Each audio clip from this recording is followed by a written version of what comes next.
Hey everyone, it's Mostly Casual Commander. I'm BK. We're on Discord and Instagram, links in the description. First up is Scott, playing his budget-friendly Blanka Ferocious Fiend deck. He's looking to target his commander over and over again, benefiting from his effects. Next is Busterkins playing Sheoldred the Apocalypse. He's looking to make his opponents draw cards and punish them for doing so. But we like drawing cards. Then we have Kyle playing Rowan, Scion of War. He wants to lose life so that he can cast really big X spells. Then I'm playing my favorite deck of all time, Prosper Tomebound. I'm going to cast things from exile, make treasures, then kill my opponents with treasures. Please subscribe to the channel if you haven't already, and stick around for an appearance from my fat cat Meatball. He's so chunky. First up, we have Scott, who plays a forest as his land for turn, and says go over to Busterkins, who draws and plays a swamp. Then he passes the turn over to Kyle. He plays Verdant Catacombs as his land for turn, immediately cracks that bad boy, losing 1 life, and he'll go and find a Blood Crypt, entering the battlefield tapped. He then passes the turn over to me. I draw and play Canyon Slow as my land. It's super slow. I'll see myself out. Over to Scott's turn 2, he drew and played a mountain as his land before casting Talisman of Impulse. And then he passes the turn to Busterkins. Untap, upkeep, draw, am I right? He plays a swamp as his land, and then he passes the turn back to Kyle. He draws, and then he plays a swamp as his land, and then casts Mind Stone in a fancy retro border before saying go over to me. I draw, and I play a swamp of my own, as well as a Mind Stone and not a fancy retro border. Kyle and I are basically twins.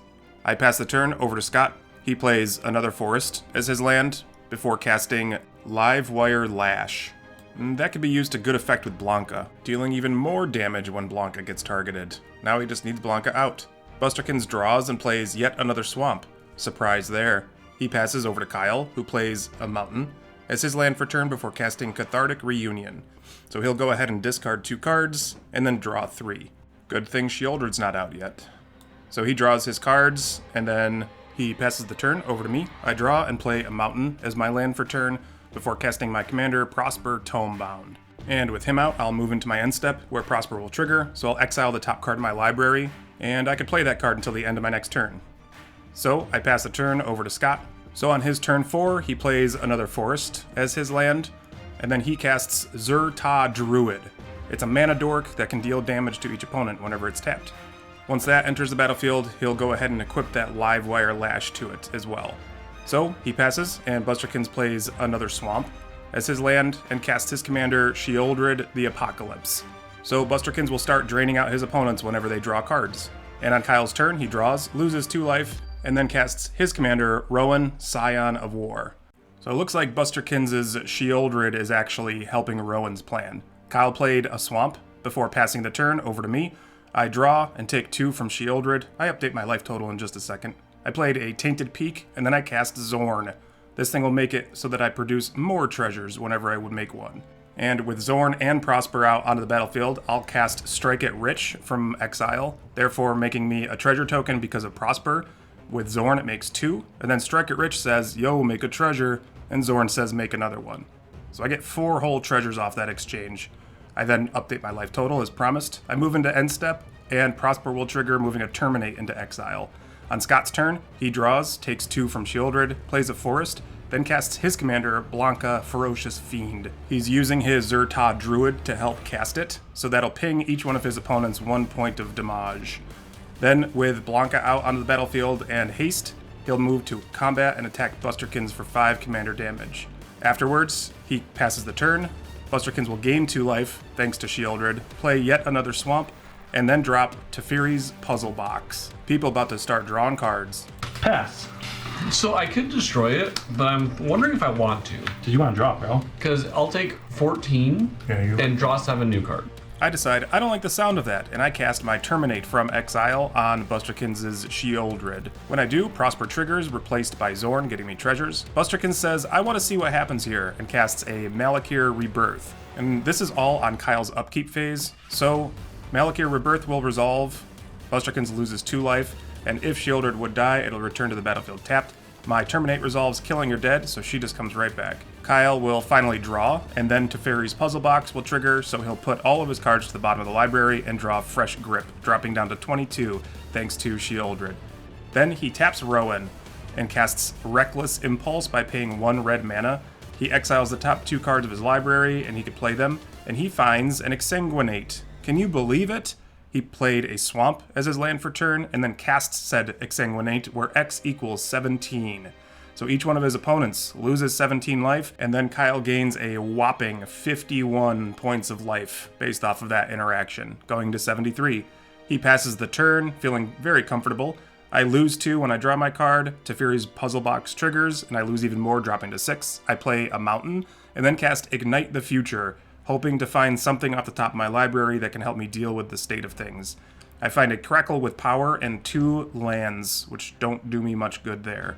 I pass the turn over to Scott. I hint to him that we should work together. He casts Twinferno during upkeep, giving his commander double strike, also targeting it. Therefore, Blanka will trigger, and each one of Scott's opponents will take 2 points of damage. Scott takes his 2 from Sheoldred. Teferi's Puzzle Box triggers, so he loses his cards to the bottom of his library and draws a fresh grip. Then he casts Basilisk Collar. And with access to Basilisk Collar, he can easily equip his commander and have Blanka start gaining him some life every time he targets it. He used Zerta Druid in order to equip it, so pinged each one of his opponents before casting Invigorate. He casts it for free, allows Kyle to gain 3 points of life, targets his commander, giving it even more pump effects, and dealing even more damage to his opponents. And again, with Basilisk Collar equipped to his commander, he gains life as well. He then moves into combat with his Thick Swole commander. That's a 13/13 with double strike. So Scott deals Kyle enough points of commander damage to knock him out of the game, while he tediously decides to downtick his life total. Here's Meatball for your viewing pleasure. Kyle gets knocked out of the game. Sorry, Kyle. Scott gains a absurd amount of life. At this point, I'd say he's not really concerned about Sheoldred. He drops Mosswort Bridge as his land for turn. Therefore, he'll get to hide away something underneath, and later on he could cast it for free if he has a Thick Swole creature, like maybe his commander. He attaches Livewire Lash to his commander before passing the turn over to Busterkins. He gains 2 thanks to his commander. Teferi's Puzzle Box triggers, so he gains a bunch more life and draws some fresh cards. He's disappointed by having more lands, playing 1 Swamp and casting Witch of the Moors. So on his end step, he could start picking off some of our creatures. He casts Blood Chief Ascension, which will also be used to diabolical effect with his commander. On his end step, I cast Bedevil and decide to target his commander because of my precarious life total. So Sheoldred dies. He momentarily puts her into the graveyard. He meant the command zone, so we let him take that back in just 1 second. Then Scott sacrifices his Zerta Druid, and I sacrifice my commander. On my turn, I draw without having to lose life this time. Teferi's Puzzle Box triggers. Afterwards, I cast my commander once again, Prosper Tomebound. I play a land for turn in the form of Dragon Skull Summit. This will get me 2 treasures thanks to my commander as well as Zorn. I convince Scott that if I kill Busterkins' Witch of the Moors with my Crackle of Power where X equals 1, then Scott does not attack me this round. He agrees, and Witch of the Moors dies on Busterkins' board. I also get treasures because I cast Crackle from exile. Then I move to combat at Scott, who takes a couple points of life. I move to end step, my commander triggers, and I get a land to exile. On Scott's turn 7, he draws. Teferi's Puzzle Box triggers again, so he'll draw some fresh new cards after putting those ones to the bottom. He finds a Snake Umbra from among them, so he casts that, targeting his commander yet again. We take some points of damage thanks to its ability, and Scott gains some life. Livewire Lash triggers, dealing Busterkins 2 more and gaining Scott some more. Afterwards, Scott is able to use his Mosswort Bridge thanks to his commander being beefed up. He casts a free Wild Defiance. He then moves into combat, swinging at Busterkins, dealing him a bunch of commander damage, dropping him to 14 overall. Scott gains a bunch of life, moving to 56. He draws a card off of Snake Umbra after he beat up Busterkins. Then he passes the turn over to him. He draws. Then Teferi's Puzzle Box triggers yet again. Poor Busterkins is just flooded on lands at this point. He plays another Swamp, and then he recasts his commander Sheoldred the Apocalypse. Maybe he'll be able to chump block and live another turn. He passes the turn to me, and after I draw, Sheoldred says, "Yo, BK, you're dead." My sadness hit the stack, and then over to Scott's turn 8. He draws, loses a couple points because of Sheoldred. Then Teferi's Puzzle Box happens, so again, he loses even more life after drawing a few cards. So anyway, he starts a castin'. He casts Keen Sense, targeting his commander. That will proc Blanka, therefore dealing Busterkins 2 points of damage, plus another 2 thanks to Livewire Lash. Scott gains life, going to 54. Keen Sense has him start drawing some cards, so again, he'll lose some life because of Sheoldred. He then casts Samet's Sprint, targeting Blanka once again. So Scott keeps chipping away at Busterkins' life total and pumping up his commander all the same. He then draws more cards thanks to Keen Sense, having dealt damage to his opponent with his creature. He's truly not afraid of drawing cards at this point because he has such a high life total and he's gaining life just as fast as he's losing it, really. He then casts Nature's Lore as a follow-up, which obviously doesn't target his commander, but it is the third spell that he's cast this turn. Therefore, Blanka gains Trample. He moves into combat, swinging at Busterkins with enough trample damage over the top to knock him out of the game, which makes Scott the winner. Congratulations, buddy. And as promised, here's Meatball. He's so chunky.